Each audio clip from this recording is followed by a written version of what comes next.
Bistado ang higit 700 milyong pisong halaga ng shabu na tinangkang ipuslit sa bansa gamit ang balikbayan boxes mula Amerika. Mula sa Maynila, live na magbabalita si Mon Gualvez. Mon, ano ang update? Cheryl, aabot sa mahigit 100 kilong shabu ang nabisto ng Bureau of Customs na itinago nga sa mga balikbayan boxes. Ang siste, nakalagay sa balikbayan boxes yung mga cereal box gaya ng cornflakes na may nakasilid palang shabu. Idineklara mga ito bilang personal packages para hindi raw agad mahalata.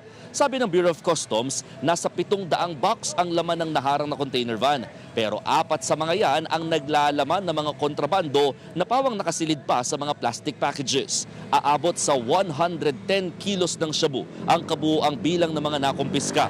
Halos 750 million pesos ang street value nito.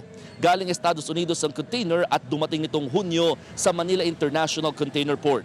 May kasama raw itong mga damit, canned goods at gatas matapos ideklarang personal effects.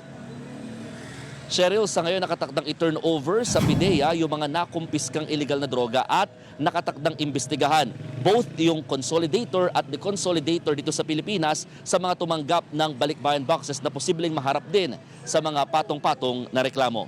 Cheryl. Maraming salamat, Mon Gualvez.